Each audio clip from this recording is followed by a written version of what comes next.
because this is an incredibly interesting and important conversation. Thank you, so many of you, for showing up for this. It's important both because it's great to see and hear about what our colleagues are doing in terms of their research, but at least certainly for me, and you can guess why, that there are a few topics that are more interesting or consequential than the tech, whatever you want to call it, confrontation, competition, war, whatever, that's taking place between the United States and our partners and China. This is really, I think, quite unique in the history of international relations to see the economic competition play such a central role in the geopolitical competition. It's obviously always been part of it. You can think about Japan in the 1930s or Germany, or some of the technological competition between the United States and the Soviet Union as partners. But I can't think of a case where this side of it is so central to the question of managing the overall international environment, both economic, political, and security. So understanding this dynamic and understanding the consequences of this is really important, and it's been put in dramatic relief by the relatively recent decisions of the Biden administration and the October rules governing semiconductors and more broadly technology engagement with China. So it's timely and exciting to have this, and who better than to talk about it than our own Ling Chen. I'm not going to go through the full bio, but we're really privileged to have her here in addition to her position as an assistant professor at SAIS. She's also affiliated with the Fairbanks Center at Harvard University and has had some really great experiences. And the discussion will be chaired by our own Andy Murtha, who's the George and Sadie Hyman Professor of China Studies and Director of the SAIS China Global Research Center. So without further ado, let me turn it over to Ling Chen. Are you going to start, or Andy, you're going to start? Ling Chen.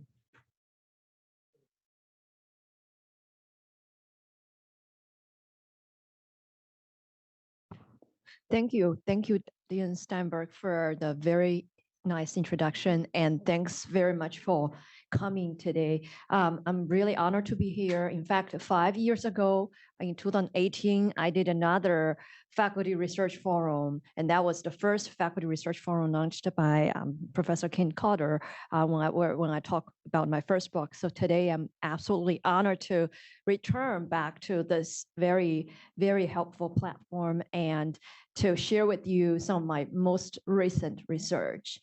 So today I'm going to talk about how the U.S.-China tech war shapes state business alignment. And before I get to the details about this talk, I would like to first have an overview of how my work overall evolved. Like overall, I do state business relations, studying state business interactions, economic and industrial tax policies.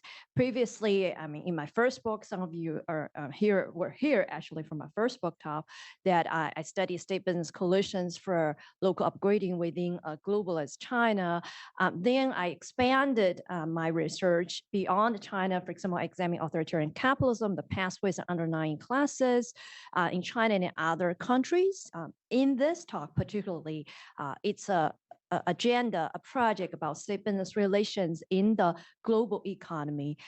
It is based on primarily two pieces of research. The first is on weaponization during power transitions, which is in progress, that I co-authored with Miles Evers from University of Connecticut. Another piece is changing state business relations under the U.S.-China tech war that's already published for the Wellsome Center as a Wellsome Fellow between 2021 and 2022.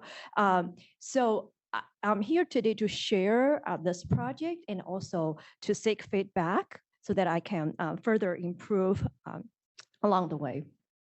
So first of all, this project is about how U.S.-China tech war shaped the domestic state business relations, and we have to first define what is state business alignment. And here I define state business alignment as the extent to which business activities are in line with the state's strategic objectives in pursuing economic goals. Such alignment is the precondition for the development of state control and effective exercise of statecraft, right? So for those of you who know something about statecraft and state business relation literature, you probably noticed that traditional IR or statecraft or weaponization theory typically have assumption of state control of business by virtue of sovereignty. That is to say, they're almost arguing that the state can impose sanctions whenever they want to, and once they impose a sanction, that's it, without asking whether the business will go along with the state agenda. But state and business interests may not be compatible, especially state tends to pursue relative gains, such as technology dominance, and business turn to pursue absolute gains, such as earn revenue and profits through commerce. So this is some of the basic, simple assumption that we get from IR theory, right? So when are they compatible and when not is the question at hand. And I'm sure there are a lot of domestic factors that were previously sporadically emphasized by other works, such as controlling market data, resource balances, military civilian relation, the strength of bureaucratic agency, and all those. But we ask, how about international factors? Because state and firms are embedded in global value chains or global production networks, and they occupy different positions on the value chain. So where they sit obviously matter for their offshore and strategy, their strategy of whether they need to cut off the supply chain, whether they want to continue the supply chain, where they want to offshore their business and things like that. So our argument in brief of the overall project is that international power transition often leads to weaponization that further shapes the compatibility of state business interests. And over time, state business compatibility has decreased in the dominating economy and had increased in the rising economy.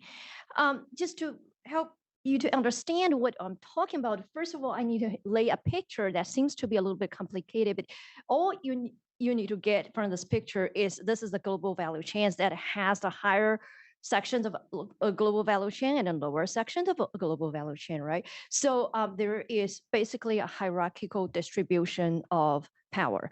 Previously, we emphasized a lot about collaborative works through global value chains.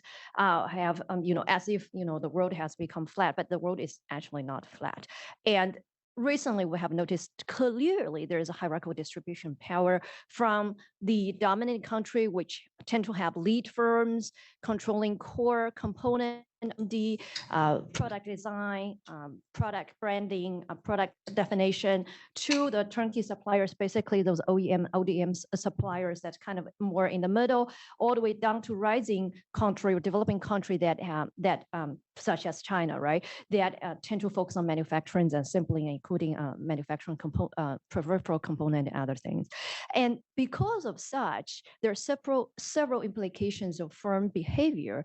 That is to say that the higher the position on the value chain, the largest profit margin. We all know that Apple has, for example, firms like Apple has a huge profit margin that even before Apple become the best-selling cell phones, and for a long time, Samsung is the highly ranked one, right? Even before that, when Apple ranked like third or fourth, its profits has accounted for somewhere like 80 to 90% of the entire cell phone profits. So that's because of the higher position on the value chain, right? And then the higher on the value chain, there are also less the competitors, the higher threshold of entrance, and also the more powerful the firms are in terms of bargaining over price and other market conditions. Because of that, lower level firms actually depend on the higher level firms for technology transfers, for market pricing, and for and depend on them because they are customers. As the arrow, you can see that goes down. Because of that, state and business interests in such hierarchical global value chain may be acting together and may differ. For dominant country, what they want to do, well, they want to do business, but as soon as there are rising country occurring, and especially there's a little bit sign that this rising country is going to pose threat to the dominant country, they're trying to have a containment strategy, right? They try to say that let's not let's watch out. They are going to likely to take preventive action and perhaps to the extent of cutting off the supply chains. But the business not necessarily so, because business wanted to earn money and profits to the extent that it's complementary, there has complementary advantage only when it reached a point where the rising country business directly compete with the dominant country business in terms of commercial interest, become direct competitor, that the business has a sign or maybe has an interest to stop doing the business. But for rising country, it's the other way around, that they want to climb up the value chain. The state wanted to climb up the value chain because it's not satisfied with its lower level position. However, the business in the rising country may or may not want to do that. They may want to expand horizontally to reap more revenue, even though the profit margin are thin. They know that it's very hard to upgrade to the higher position value chain, much harder compared to just outsource downwards, right?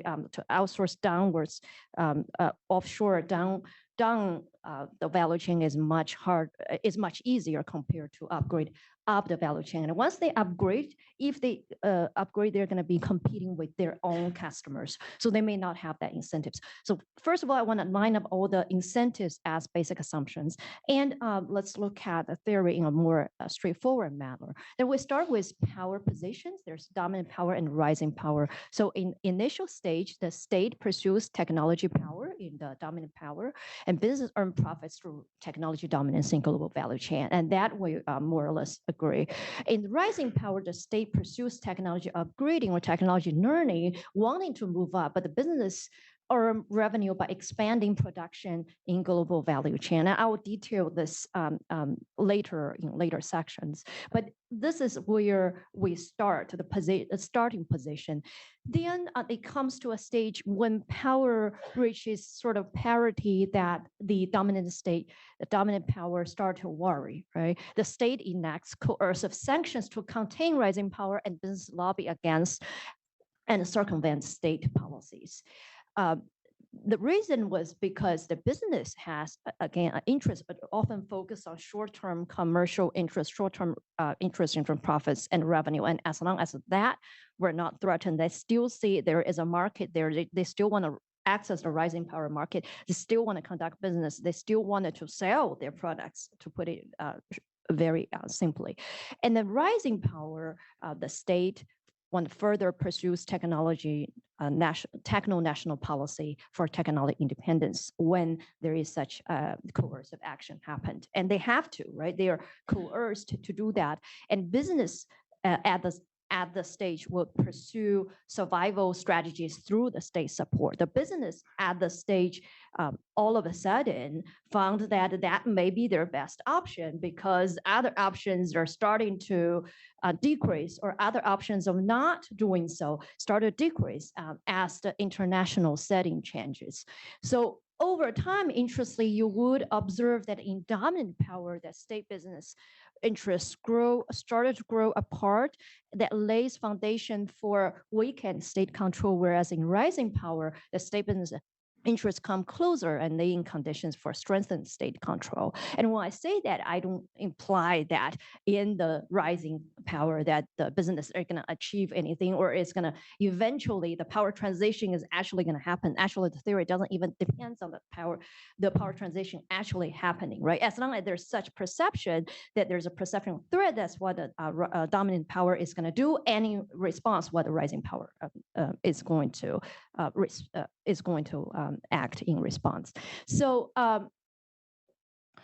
let's look at the research design of this project that I largely rely on case studies, because, well, there is a very small end case, right? There are hardly any power transition happening in the world. There's not like a million cases that I can, like usually around huge regressions, because at a firm level, there's millions of firms that I can regression about. But in this case, power transition don't happen very often. So we look at the Britain and Germany case before and after the sanctions in early 1900s. At that time, they're a trading partner of each other, but with the rise of Germany, Britain felt it's threatened, that they started to issue the the policy of cutting off supply chains. So the British banks and British shipping companies, which is the upper stream of the supply chain, were cut off from the lower part of supply chain, which were at that time occupied by the German firms.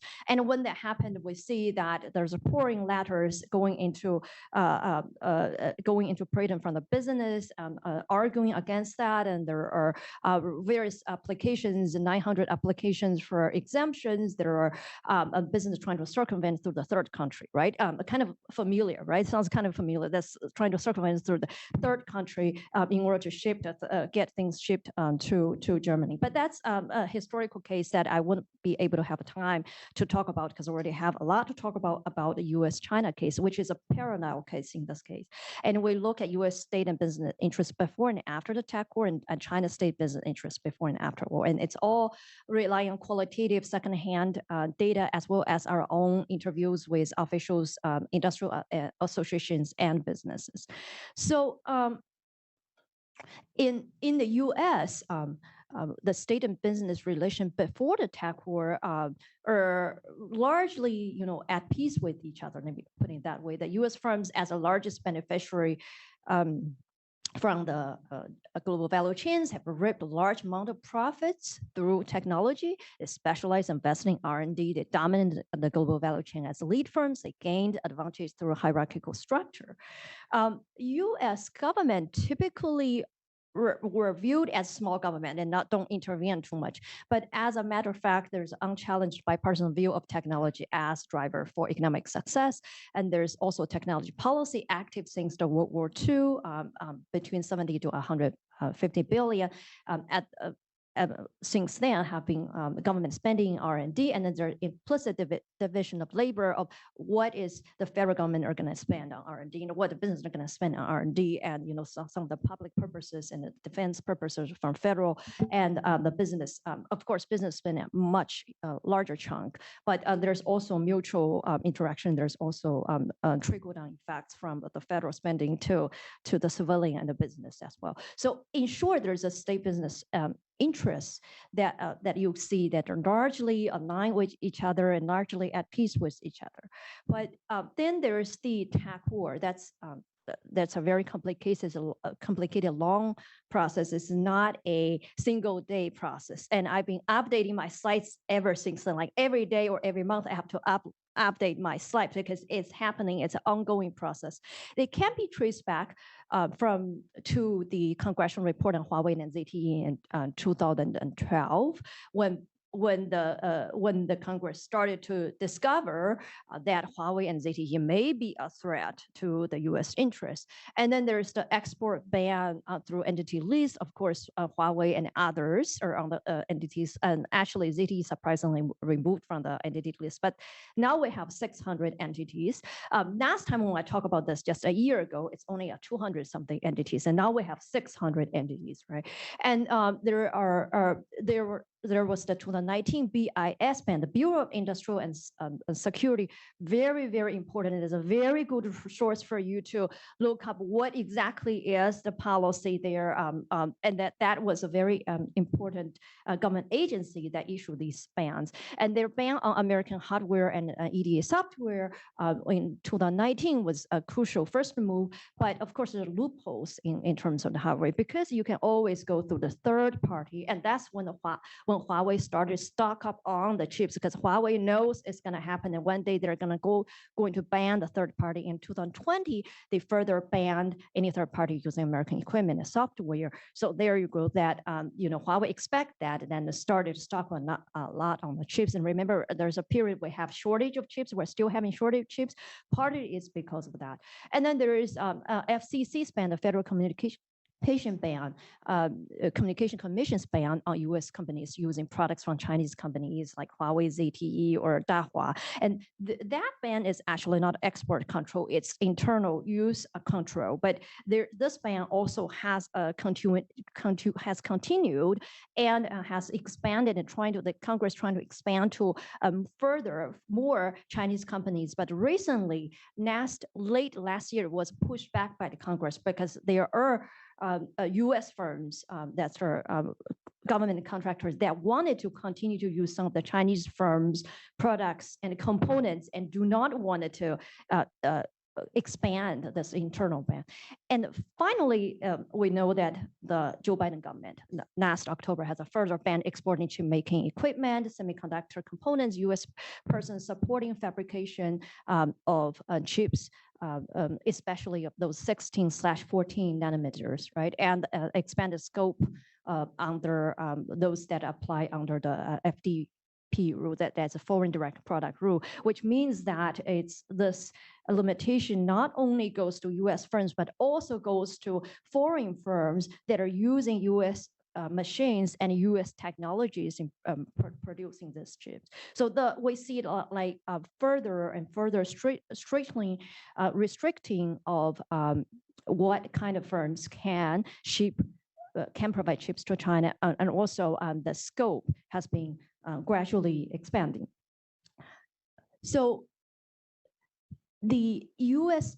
state, as I mentioned, has, because it perceived the threat and cut off supply chains and launched a tech war. But since the tech war, the U.S. firms still enjoy benefits from doing business with China. They still see there is some complementary benefits, and some of them lobbied against the tech war. For example, the Huawei ban alone would lost it's estimated a $30 billion loss.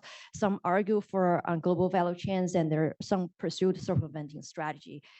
For example, there is Intel and Xilinx and Qualcomm had directly lobbied against that policy. There are firms like Western Digital and Seagate had continued to ship hard drives to China. Of course, they were found out by Congress later, but I'm just saying their behavior. And there are firms arguing for a global value chain through the industrial association, for example, Semiconductor Industrial Association and the Telecommunication Industrial Association.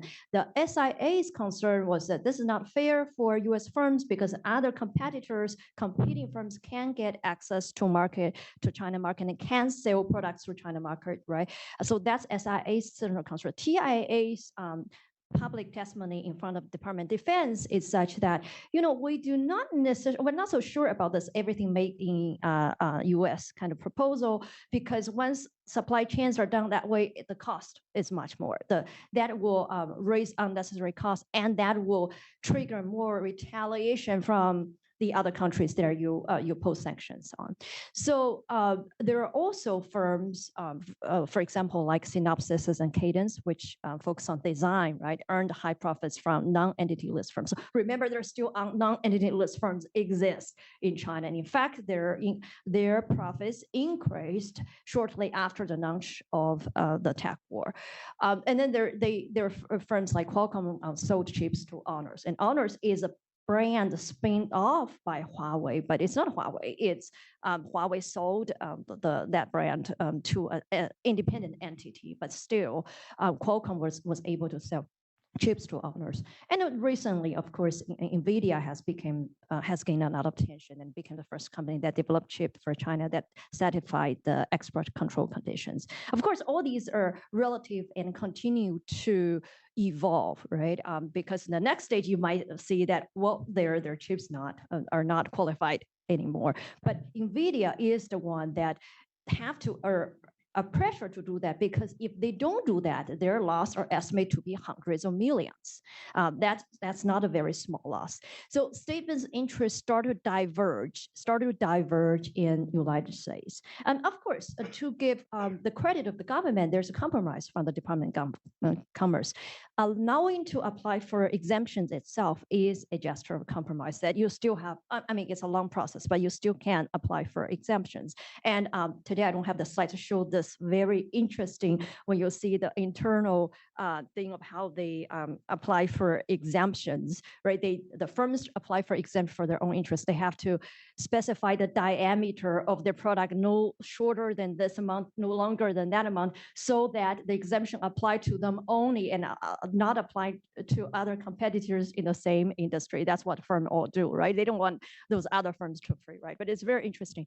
And also the Department of Commerce earlier said that they are trying trying to only have the restriction to chips that has a close relation with the 5G technology, not necessarily any chips in the world, any chips are subject to that kind of sanction.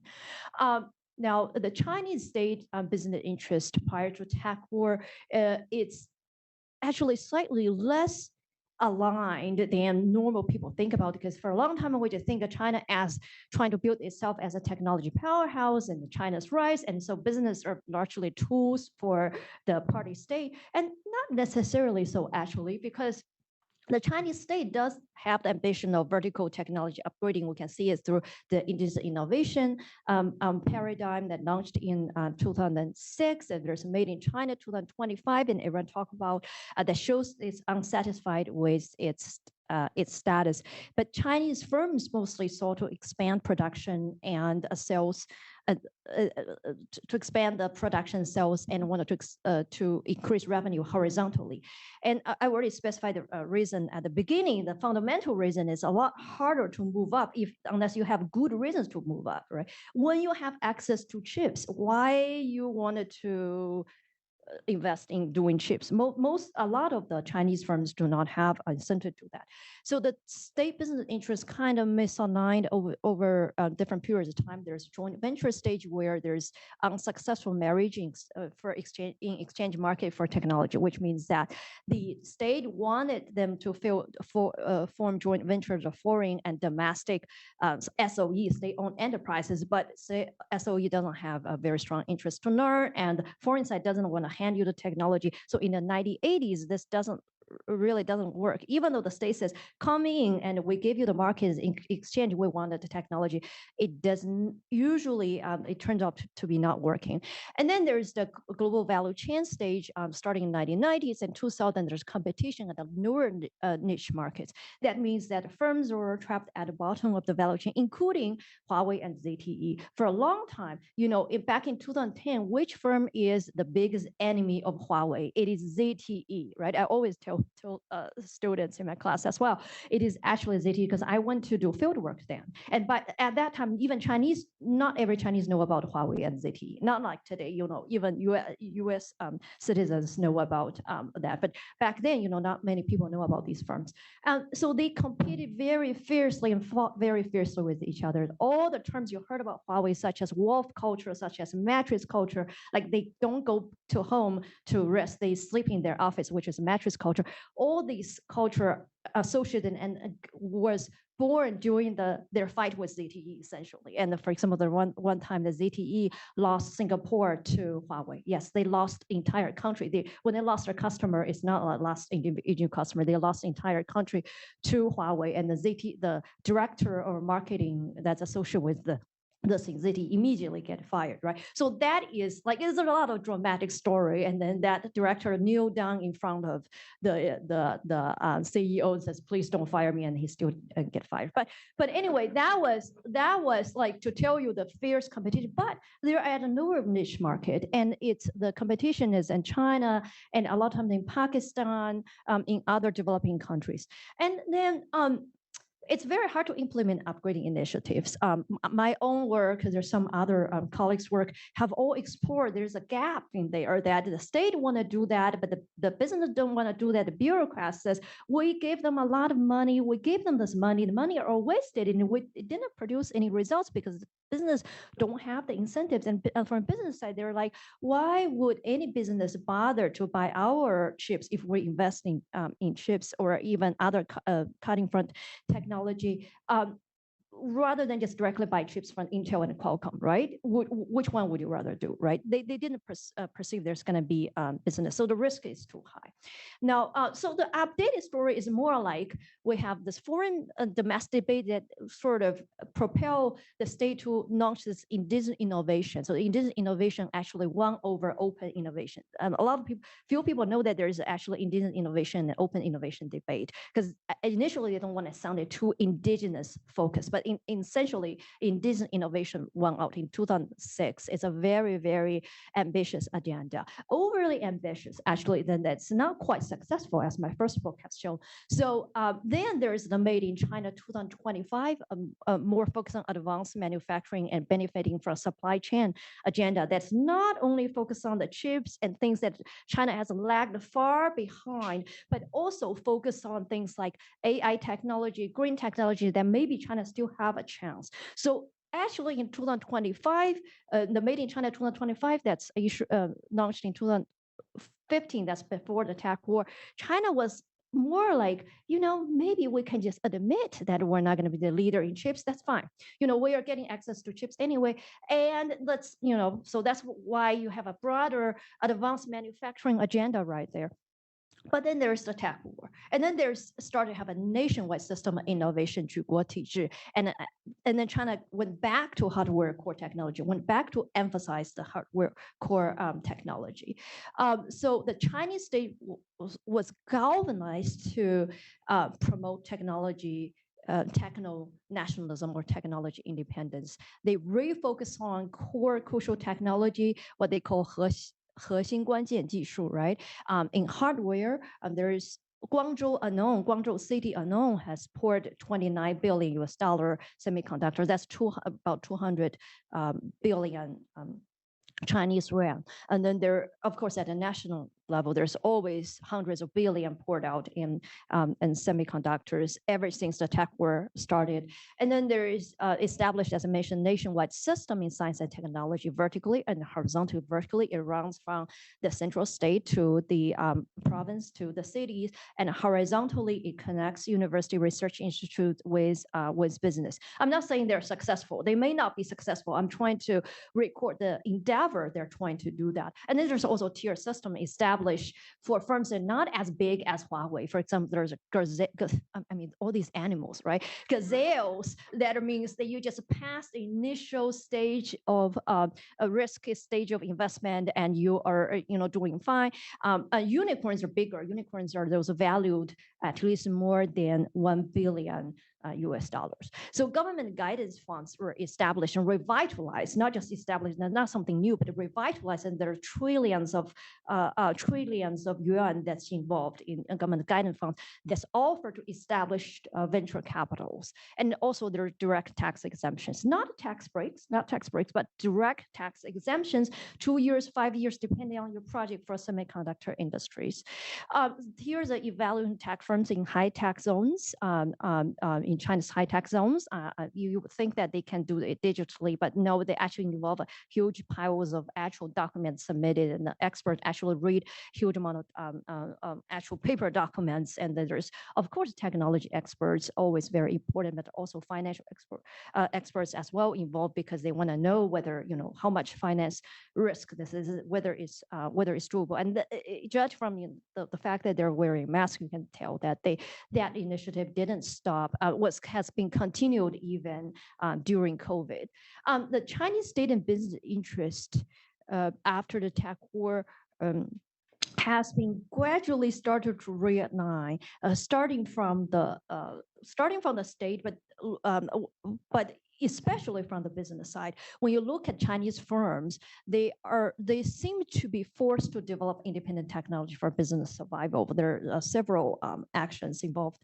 Those effective firms, they accelerate the choke point technology development. Of course, Huawei started to develop EDA with various startups. Huawei's HiSilicon has been always very important in terms of fabrication. And then there are SMIC, and SMIC basically hinted that they can do the 7 nanometers thing. That's why, the rumor is like, because the SMIC hinted the 7 nanometers thing, that the Joe Biden government last October started to say that, anything that's below 14 nanometers, we wanted to have control. But of course, there are just rumors.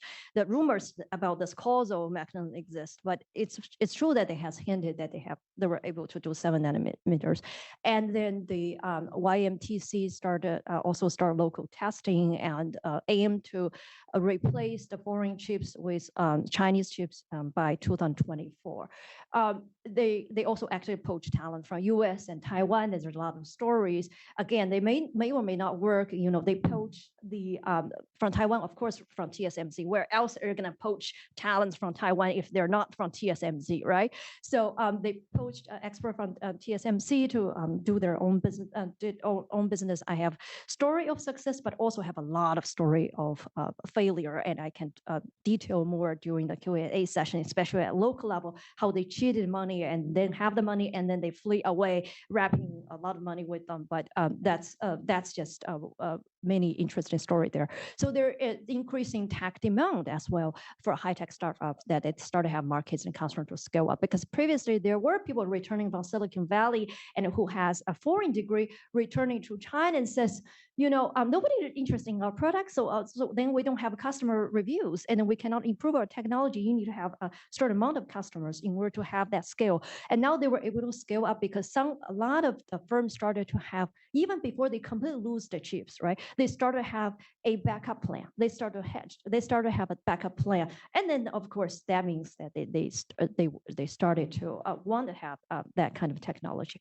And the chip tool firms are making progress as well. Norwa, AIM, and EC, that originally was not even noticeable on the market just this year. I mean, in 2020, 2021, they're still not noticeable in the market, but starting this year, they started to take some of the share in the market from the United States. Now, the statements interest have a realigned process, but note that in such a realignment process where both the state want you to upgrade and the state want independent technology, the business also were kind of forced to develop independent technology. There are a lot of huge amount of emphasis on hardcore technology rather than internet firms. And it was noticed, a lot of our reporters have reported that the chips and AI executives were favored over the old internet tycoon in the political meetings, in political consultative meetings. And this is basically an understanding of how the Chinese firms, or how the Chinese leadership emphasize high-tech firms in China. And that's very interesting because in the United States, when we talk about how what are tech firms, we usually would think about is, Amazon, Google, and whatnot, right? But in China, if you ask more tech firms, they mean, what do you mean? You mean high tech firms? If you mean high tech firms, they would not think about Alibaba, right? They will not say, oh, Alibaba is a high-tech. No, I just bought something from Taobao, right? But I don't think Alibaba is a high-tech firm. So there's a different understanding originally, but this was further reinforced through the tech war that the state now seems to have a very much, a huge amount of emphasis on hardware technology rather than those internet firms, because internet firms are sometimes associated with bubble, just like the finance sector, that they may not be able to dominate or may not be able to rise that much if there are not internet bubbles that they can utilize to become so important. So there is a very gradually tricky change in what the state wanted to emphasize. So let me conclude that there is distribution of power in the world economy and power transitions that clearly shaping domestic interest alignment, and such interest alignment is worth studying, and we need a dynamic rather than static theory to understand the evolving relationship between the state and the business, so that we're not assuming that in some cases the state and business always stick together without any condition, and the business always represent whatever the state's interest, right? Sometimes they were and sometimes they were not. And there's caveat as well that my study only applies to short-term, mid-term after sanction scenario. I'm not saying this lasts forever, right? This is not going to be last forever without any change. But I also have a focus on hardware technology. That is to say that the dynamics tend to be different. The supply chain dynamic tend to be different if you are talking about TikTok or things like that, because it's different kind of supply chain. And that's my focus in terms of the U.S.-China tech war. And long-term dynamic of tech war may not be solvable if we look at, because I just just said I focus on sort of short to midterm, but long term it might not be solvable because there can be a vicious cycle going on where as long as the China is trying to develop this independent technology, the U.S. of course is gonna say that this is techno nationalism. There's a very strong techno nationalism. The U.S. are gonna continue issue the tech war policy or cut off the supply chain policy, and as long as this happens, China is going to further push for techno nationalism and technology independence. So I would say this long-term dynamic, long-term dilemma, I don't see any immediate solution to that. Also, on the U.S. side, the U.S. business and the state will eventually come together when the China side has climbed up the supply chain, the value chain so much that directly threatens U.S. business interests. So that U.S. business don't want to, nobody's arguing for China want to do business with China anymore. But at that moment, weaponization, the logic of weaponization may no longer hold, because then there's nothing you can weaponize if the Chinese side have become so strong. So that. But of course, on the China side is how to develop its own independent chips. So I would say that it would be, if someone asked me, I would say that it should be able to have its own independent chips for general chips, right? If it's several generations behind chips, but for advanced technology chips, for the most advanced chips, it still need to take very significant amount of time. Okay, let me stop here and very much look for your comments and questions. Thank you very much. So where do I begin? First of all, it's a pleasure to be here. And you referenced the event 5 years ago when you did your last faculty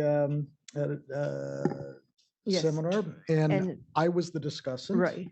Again. Very honored. Well, I was going to say, you've done a lot of work since then, because this is very different from what you did back then, and I'm still working on the same book manuscript. So I think this kind of underscores the difference between somebody who's really innovative and really productive and somebody who, well, rhymes with redwood. Anyway, let me say just a few things. This is not my policy area. I'm very much an analog person. So what I'm going to do is I'm going to hide behind the fig leaf of political science and look at some of the more kind of theoretical things that I found both interesting as well as offer some suggestions. And because this is a really rich presentation, and I know that many of you have lots of questions, I'm going to try to be as short as I can. So there are a number of takeaways from this presentation, as well as the materials on which it was based that I had the pleasure to read. The first is that it places a currently unfolding strategic competition within a durable theoretical context. And the theoretical context is important because in drawing from power transition theory, which I'll come back around to, power transition rests upon very, very different bedrock assumptions than realist theory. And therefore, it is something that I think may be a little bit kind of uncomfortable, or otherwise may take some people by surprise, but I think it is the right way of approaching it. And she does more than place this within this theoretical context. She also develops a novel theoretical framework drawing from power transition. The thing that really is a hallmark of Professor Chen's work from the first time I read a piece of hers, is that she really hits the sweet spot at the intersection of domestic politics and international relations. She does not do so in a way that's gimmicky. She does so in a way that really is substantive, and it's quite meaty. She also provides. She didn't really speak much about the pre-World War I case between Great Britain and Germany. But one of the things that I was actually quite surprised by, Professor Chen says, yeah, there's not a whole lot of examples of this, and so you're going to kind of trot out the same ones. I recall this early 90s APSR article by Ted Hopp, where he looks at realism by looking at 16th century Europe. Well, not too many people can do that. Because there are just not that many cases. But one of the things that Professor Chen and her co-author do really, really nicely is they provide a really nice kind of rich history that places a lot of the nodes for comparison, even though there's a lot that's different. A lot of those nodes for comparison are very much clearly articulated and compelling. For me, I think that what this work does is it demonstrates fluid and dynamic interplay between states and firms on both sides. And I'll come back around to that because I think there's other areas to potentially explore. Not in this particular project because there's already a lot there, but in case you want to take things to another place. For someone who's more or less pro-engagement like myself, it complicates and further challenges the opportunities for engagement if you buy what Professor Chen is selling, and I see no reason not to, particularly when we look at the last point on the conclusion, although I might have something to complicate that a little bit. And the project itself is really nicely self-contained, although it suggests multitudes for further inquiry. So let me get to some of those. So I am not an expert on Great Britain and Germany of that era or any era. But one of the things that was, and again, this is a problem with the small n of power transition cases. So one really needs to theorize here is Germany versus Great Britain, it's still, you're looking at a somewhat kind of less domestically liberal versus a more domestically liberal case. So the rising power, Germany is less, is less responsive at that point to its own electorate than, say, Great Britain might be. So essentially, if you want to be kind of unsophisticated, one can say that, these two cases are kind of relatively non-democratic or less democratic rising powers meeting a democratic or more democratic dominant power. And I guess what would be really interesting is to theorize what would happen if you've got, a democratic rising power against a relatively non-democratic one, as well as when the dyads are both democracies or both non-democracies. Again, that is something that is outside of this very nicely and self-contained scope of inquiry, but I think it would be interesting. So another thing is you talk about the time horizons of states and firms. Particularly, you look at the U.S. firms that are working on kind of on their quarterly reports versus time horizons, political time horizons that may be 2 years.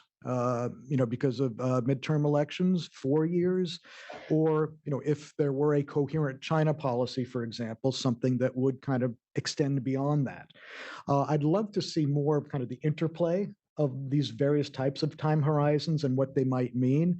Again, not in this piece in particular, but it really raises a whole set of questions on how we might want to look at this. One of the other things that came up, so I was, truth be told, I was an undergraduate and a graduate student at Michigan when Ken Organsky was there. And so we had power transition kind of drilled into our heads. In fact, I remember I had a friend who was TAing for his international relations class, and she described the syllabus as, Organsky's syllabus as me, me, me, me, me and somebody else, me and my co-author, me and a graduate student, and me. That's just a cheap shot. But one of the things that I remember being really, really compelling is not just the kind of the lead in to that power transition. So, you talk about, you talk about that very nicely, and you talk about the kind of immediate aftermath. But one of the hallmarks of power transition theory is you have potential global instability right before the power transition and then right after the power transition.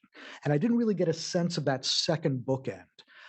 I'd really be curious, and again, one must be speculative, but what does that mean in terms of, and of course, on the back end, you've got the rising power that has surpassed the hitherto dominant power, consolidating its gains before there could be retaliation by the the kind of falling dominant power that is now in a more, if you buy prospect theory, more in the realm of losses and therefore far more risk acceptant. I also, I was fascinated by the various strategic trade-related politics among and across domestic actors, and it, brought back, I kind of had to dust off McGee, Brock, and Young, and black hole tariffs, and looking at how kind of firms interact with one another, and looking at questions of organization versus non-organized firms. And one of the questions that that jumped out at me is, rather than capturing trade policy as, say, McGee, Brock, and Young might anticipate, what we're seeing here, at least with U.S. firms, but also to some degree with Chinese firms, is this notion of circumventing trade policy, which I thought was very, very interesting. Finally, I'd be curious to see what are some of the differences in government business dynamics, particularly the business community as ballast between China and the White House that we see today, for example, versus in the early to mid 1990s, a period that I focused on in my dissertation work and first book, where you had where essentially intellectual property rights was dominating the U.S. trade agenda, to the point that you had other firms that were not IPR intensive complaining that it had dominated that IPR had dominated the U.S. trade agenda for so long. I think there's just lots of stuff here that's ripe for that kind of policy related implications. But in any case, no need to respond now, Ling. You know where I live. I know where you live. Our offices are next to each other in 555P. So we can rather, what I'd like to do is let me cede the floor to others who have questions, comments, or criticisms. And would you like me to moderate, or do you want to take? Do you want to pick and choose? Okay, yeah, because otherwise, what am I doing here? Thank you so much, Andy. You bet. Oh, we've got a microphone. And please introduce yourself as well, just so we know who you are. I mean, I know who you are, but you might not, others here might not.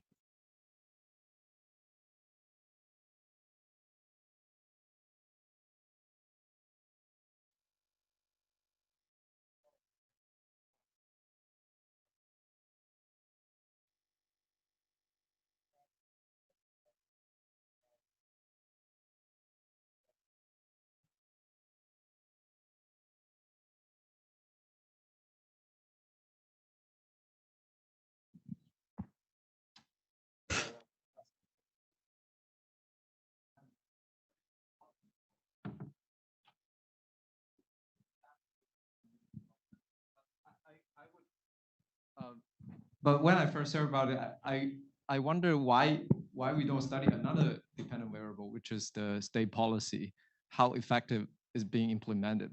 So I have something similar project to study that I would argue that if the state and the business, the interests is not aligned, the state policy will be more difficult to implement, right? The state strategy. But in here, it doesn't seem like it. Because in the United States, the state and business interests are not aligned, but it seems that there's a lot of difficulty for the United States to implement those sanctions, right? The American in the past couple of years seem to be still quite successful, or I don't know, in imposing those sanctions, and I don't see enough pushback by the business side. So in terms of state strategy, state goal, largely, I would say the United States goal is being achieved despite the less state control. But on the other side of the United States, I understand that you addressed already that you are not talking about how successful is that policy. But in China, we do see that the state try to promote this, innovation. So right now they have more control over the business, but it doesn't sound like it's being successful. So I just wonder, why not study that dependent variable but yeah, just one question. Great, thank you. Yeah, so when you have someone who rise evidence, ask about dependent variable, you know that it's your very successful former student who are currently doing his PhD, not about dependent variable. So I'm more interested, as you correctly mentioned, about state business interest alignment. Sometimes business may not be happy. It's not like that in China, business happily embrace state policy. No, it's not like that. It's strategically comparing all your options. What is the best option that you can choose? Here you have to be somewhat strategic under such kind of bad situation, right? Domestically, domestic, it's like that. Internationally, you cannot fly the capital to United States anymore because the United States don't welcome you to fly the capital there, right? So that's the sense that I'm talking about. Now, regarding implementation, I think it's have important implication for implementation of state policies, but we're talking about two different policies. One is about whether I just start my sanctions, right? Another sanctions, which is a sanction to another country at the state level, and versus whether a country can successfully innovate to produce chips. So these two are very different because their intervening variables are very, very different. But I have to say that in terms of implementation just of the U.S. Sanction policy alone, I would say it's successful in carry out the policy in the way that it is, then rather than the standard thing of implementation that we're talking about. Because at the business level, as I just said, there's a lot of circumventing strategy. So that at that level, it is not successful. Otherwise, Huawei already died, right? People keep asking me why Huawei is still not dead. And I said, well, because of this, and they still can do this, and partly because of their own research, but also partly because of others. But if you think about it, and there are recently there's reporting about business trying to gain cloud service, that they're trying to go through the cloud service after they heard that the ASML, right, is going to stop shipping the technology, the lithography technology to China, and that's very crucial. They started to gain access through the cloud service of the third party of such technology. We're like, cloud service. So who are these third parties? The third party sounds like they're not US and they're not China, but I bet they're either US or China firms, and that's the most likely, right? So there's always a lot of circumventing strategy. So it's really in the beholder's eyes of the beholder, that whether you think that the sanctions are successful, whether you look at the effects, whether they really stopped what they meant to stop, or in the sense that they, push back all the maybe concerns over Congress or whatever, and carry over that politically, right? So there's differences. And I also wanted to mention the case where the Congress in last October, November successfully pushed back a business lobbying of a bill that the Republican side are trying to implement, which is to for the U.S. Business, especially contractors associated with the government, to use chips that are made from SMIC, YMTC, and another company that I suddenly can't remember the name. But the reason that they get pushed back is because that increased the business cost a lot. I mean, it sounds kind of surprising, but the U.S. business do use components and also or chips made in China as well. So that's also one of the examples sanctions do not necessarily get successfully implemented. But anyway, that's a very good question. Also, that's a good suggestion for actually what some of the future direction my research can go. Thanks.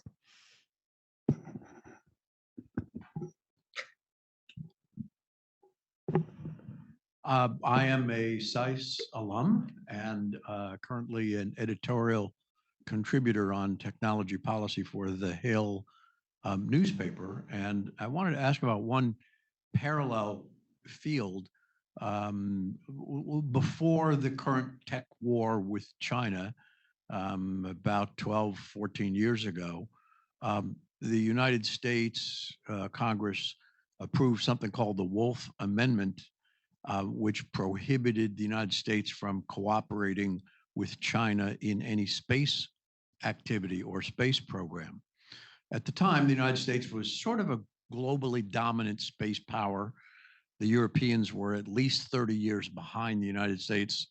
The Soviet space program had collapsed, and what was left of the Russian space program was hardly competitive. And China and India were even further behind. So Congressman Wolf's position was that this would shut down the Chinese space program for two reasons. Number one, we are so far ahead, there's no possibility. Number two, they could just never figure this out. This is too complicated for the Chinese to understand or figure out. So 10, 15 years later, the Chinese have landed a robot on the far side of the moon, which we have not done. The United States is planning to get people on the moon by the early 2030s, and China may beat us to it. And the United States plans to bring a Mars sample back by 2033, which China plans to do by 2031. So it's not at all clear that the prohibition and space cooperation with China had any effect. It doesn't seem that the Chinese space program is a subdivision of the Russian space program or even is dependent on Russian technology. So have you looked at this example, and what does it say about the obviously economically much bigger example of technology, and what lessons can we learn from what's happened in space technology? Thank you. And thank you for the very interesting question. I have to say that I myself am not an expert on space technology, but what example you provided and combined with the example I'm talking about today suggests that sometimes prohibition or cutoff strategy can generate extra push for the China side or whatever that particular country side to develop their own independent technology. And that's my earlier point when I did the conference and paper with the Wilson Center. That is to say that at first, China was like, we're okay. China were pouring a lot of billions of dollars on semiconductor industry.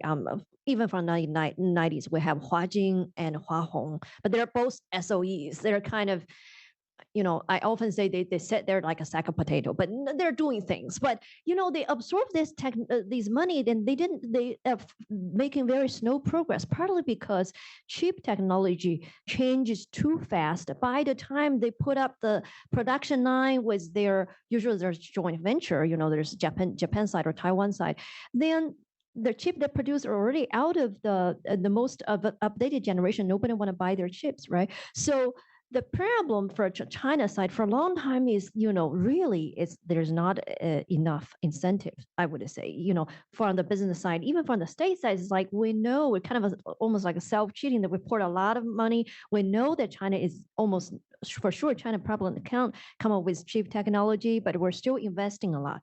Now, this picture kind of changed after tech war that almost propelled everyone to kind of like a wake-up call to say we need to focus back on the hardware core technology of making chips. And it doesn't mean that immediately China would have it. Again, there's a lot of incentives. There's an implementation issue.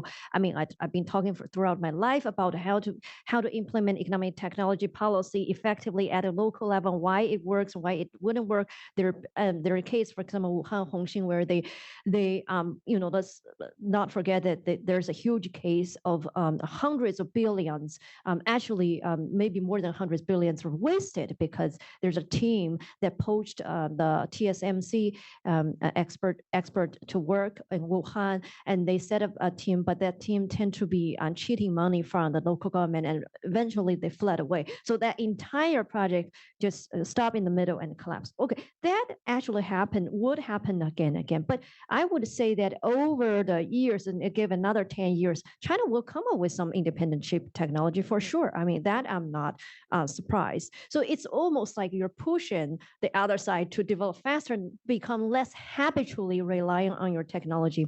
Now, there is Professor Andy Murtha also mentioned about this democratic authoritarian dynamic, because sometimes we tend to have the assumption that, the authoritarian side, they are less good with innovation, they are less good with technology. But if you think about Soviet Union, right? Soviet Union actually has developed a lot of good technology, including space technology. Even as of today, right? Russia's space technology is good. So on technology side, I would say not necessarily so, but in the end, when Soviet Union collapsed, it was collapsed because of it's more of a domestic issue that makes it collapse. It's not because the U.S. side cut off something from Soviet Union, so Soviet Union collapsed, right? So that's why sometimes I doubt about the effectiveness of the cutoff strategy or sanctions that were imposed. Yeah.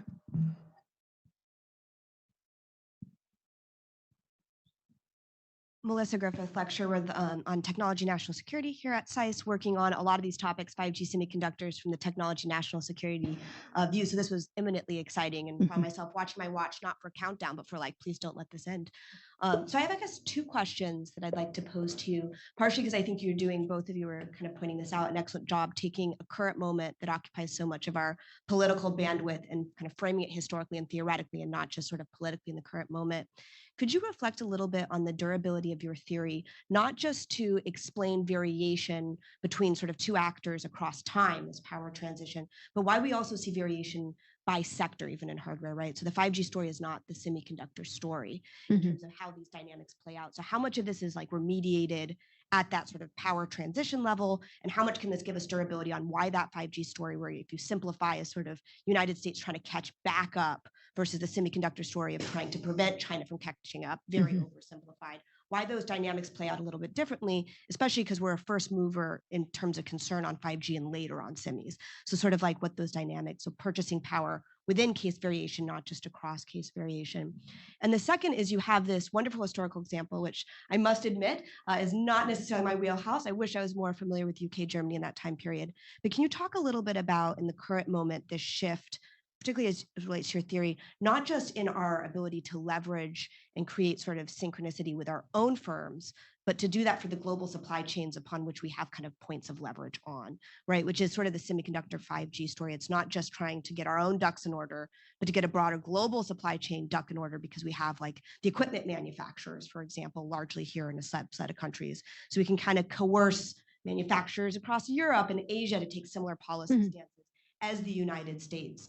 So it's not just as firm US government, China, Chinese government, but US government, US across sort of globally. If you could talk a little bit about that dynamic, if you see it historically, or if it's very consistent with what you would expect, given your theoretical structure. So thank you so much.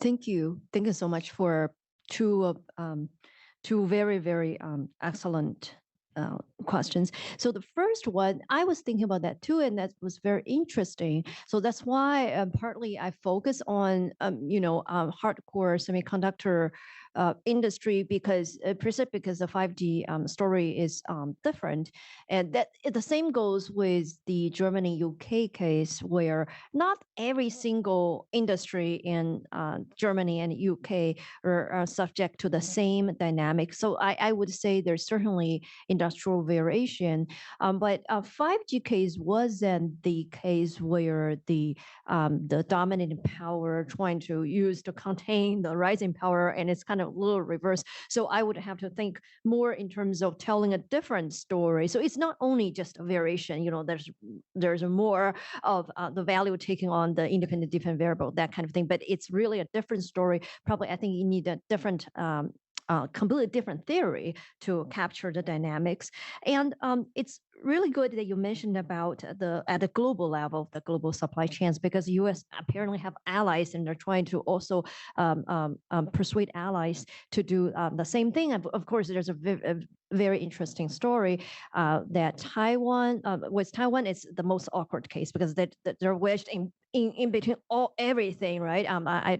TSMC is wedged with everything. And Taiwan usually has the policy that they do business with China, mainland China a lot, but only under the consideration that the technology they use in mainland firms are a couple generation behind, but they do business. Now the Taiwan firms were part of the CHIPS Act that are invited, and I would say that would play a crucial role. A lot of CHIPS Act that you would notice are actually not necessarily U.S. firms. There's Taiwanese firms, there's Korean firms, and of course there's Intel. But earlier they stopped the Ohio plant. But so I agree that there's a lot of ally story plays out. Now Japan and South Korea are more wavering because you would hear a story about they wanted to go along with U.S. policy one day, and then they have concern another day. And finally, we see Japan issuing the similar policy. But if you look at the policy, it's not really that similar, that the actual substantive content of policy is much less restrictive compared to the U.S. side. The Korean firms are very interesting because they have the Samsung, LG, and some other firms were invited even before the CHIPS Act to the U.S. soil to build semiconductor industry, to build battery industry. And they seize on that chance and to lobby with the U.S. government to see whether then they can get licensed to sell their products to China. They're like, every firms are using U.S. equipment are banned.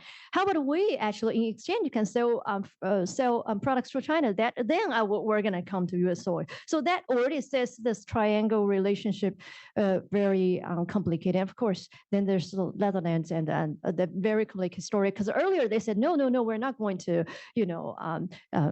abide by the U.S. sanction, and eventually they said yes, but the firm side didn't say anything yet. And that's another complicated story, because the story is evolving as what the China side wanted to do. ASML will stop that. But that I can't comment too much because it's still evolving story. But overall, I would say that yes, that actually also play into different allies, but that suggests that U.S. need to my suggestion, not overestimate how much the allies will just simple-headed following the U.S. policies. Thanks.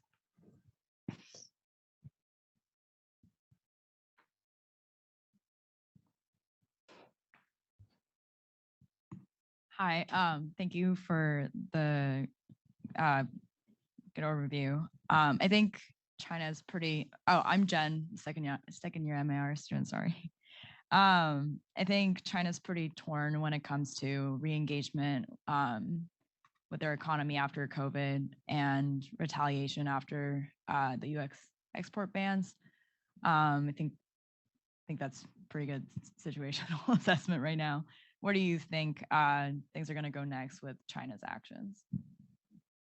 Regarding re-engagement, or regarding what aspect? So I think they're torn between trying to re-engage with the global economy after COVID, while also dealing with, I think they also have growing domestic pressure to retaliate with U.S. export bans, which are opposite. So I was wondering if you had an assessment on how China would balance the two. Thank you. Yeah, it's a very hard job, but there's a lot of domestic challenges, because this talk is not about China's domestic challenge. I've been talking about that probably throughout my life, and so I think a lot of times I notice though that whether China announce they're going to re-engage with the road, open up for further. Staying with the 改革开放, the reform and opening, further staying up with whatever the original trajectory, right? Or whether they say something else. A lot of times it's domestic audience matter a lot to China. That is, even when sometimes they seem to be saying that to the international audience, a lot of times they want the domestic audience to hear. So that's my comment, and that's why when they send out the international image and message, and when they send out domestic message, there's always a domestic audience. Now, how to balance these two? Right now, I still see a very strong nationalism promoted at inside China, which basically means you see the world is all against us. There's the U.S. and the U.S. allies and everybody, right? So we should rise up strong. And then how should we rise up strong? Well, we promote our own independent technology, we increase our funding for domestic innovation or whatnot. But largely this message would be sort of at odds with also the message about we will continue to do whatever to open for foreign direct investment for encourage trade. So it is at odds. And sometimes they were sent out by two different government bodies. For example, NDRC, right? Or those or Bureau of Commerce or Ministry of Commerce would largely send out the later message, right? We kind of embrace the world or re-engage with the world, and usually from the more central government side or government under leadership of Xi Jinping would be sent out a more message about the kind of nationalism rising. And these two coexist. That's why all the domestic foreign observers are trying to make sense. So how do we make sense of both? I think that's just my pure guess that the policymakers are trying to struggle with these two at this moment. That I don't think they're settled on any existing model of how to deal with these two. Yeah.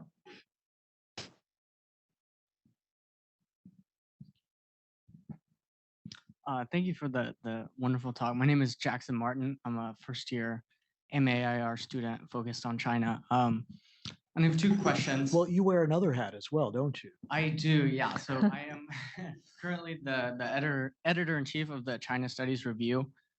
So glad to see a lot of our student editors here as well.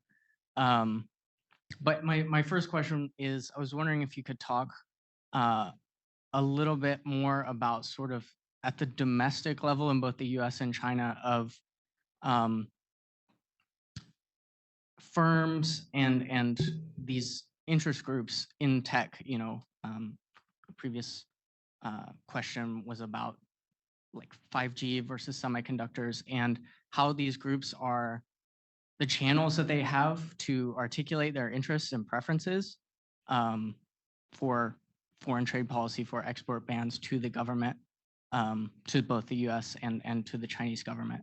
I know you mentioned the use of exemption requests and how we sort of see this. And I think the same is true with like the Section 301 tariffs. You ended up seeing in exemption requests, companies would sort of hyper specify, right, their request for their individual product so that only the product sold by that firm would end up being exempted. And I was wondering how, if you see a similar, how is that going to play out in the US in terms of industry pushback against these export bans when they have, another option of circumvention?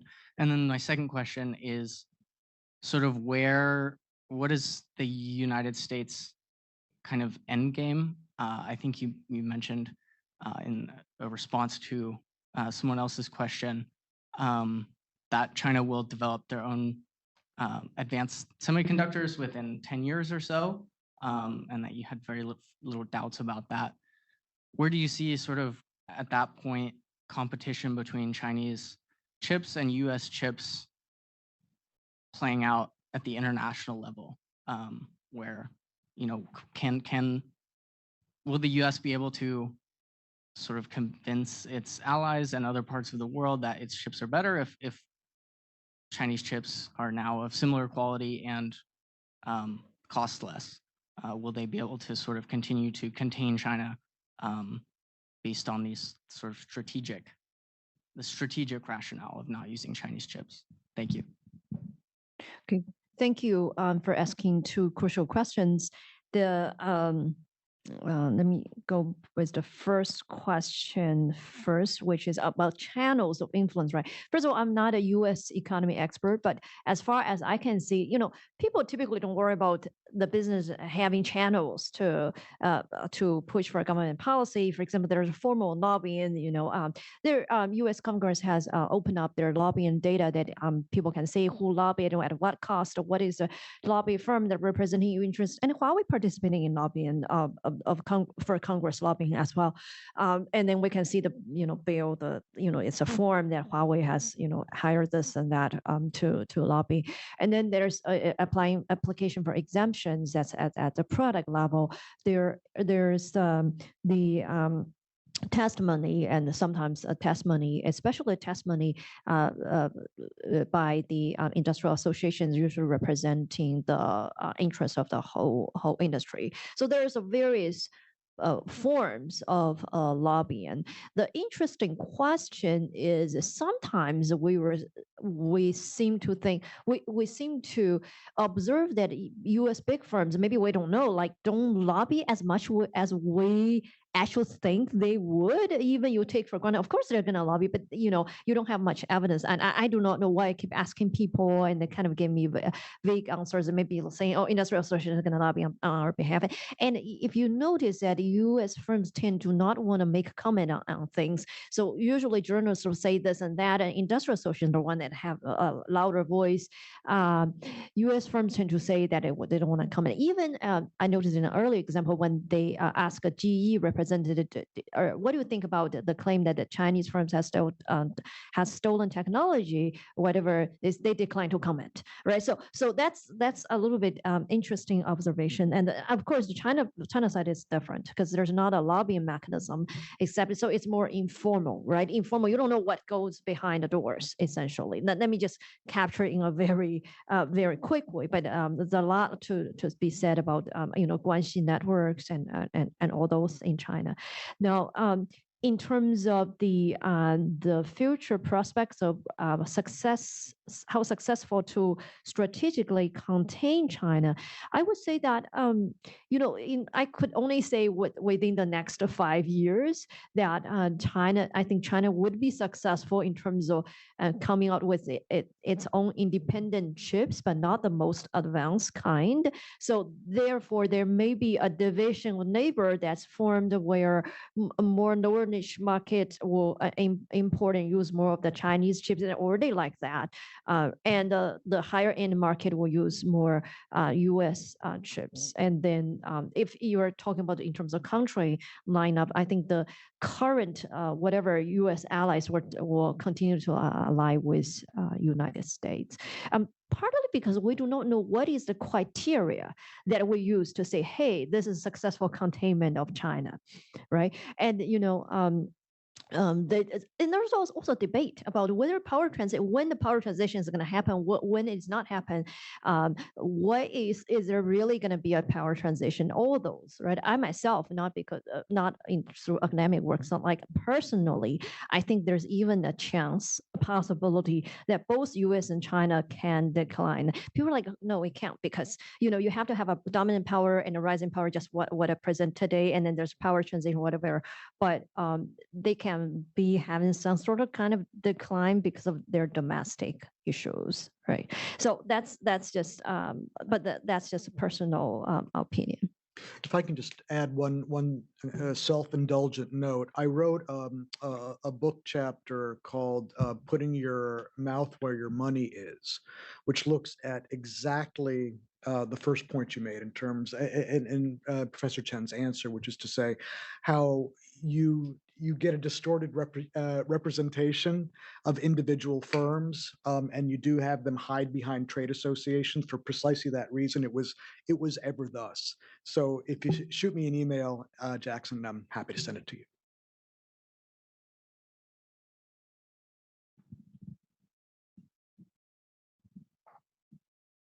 Hi, my name is Bo Yang. I'm a recent graduate from Boston University. So recently, U.S. due diligence firms staff in Beijing were arrested.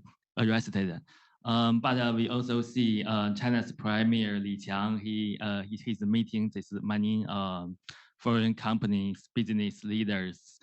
He kept saying China will remain open. Foreign investors and business should have confidence in China's market. So how do you explain these two different signals that Beijing is trying to send? Do you think the business environment in China will be more friendly or less friendly for foreign companies in the long term? Yeah, thank you. Thank you. So I mentioned this quickly in my answer to another question, but I do forget to mention that COVID is a big intervening factor of all the while these tech wars are ongoing. There's also the COVID, which is suppose there's not COVID. I would say that for example, the China side, what China is doing, whether they welcome foreign business, how they treat their domestic business are going to be different, right? But then there is the COVID and there's a lockdown policy, and then the business interests were hurt.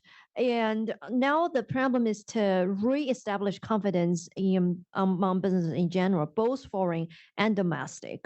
That's why they're trying to send out the strong signal, because they worry about partly the reason of changing suddenly to a policy that no longer requires systematic COVID testing is precisely because China knows that the regime established a lot of the legitimacy on economic growth and development. Without economic growth and development, what they're to talk about. So they are trying to, basically that's a sign that they're trying to send to both domestic and foreign business that China will continue to be the same China that, has been the largest recipient of foreign direct investment and has been the largest exporter in the world, right? They are trying to maintain that image and trying to reestablish the confidence. So in that case, it seems to be consistent that there is a concern for regime legitimacy, that such legitimacy is very much established on continued economic performance. Now, how successful that will be, it's going to be questionable.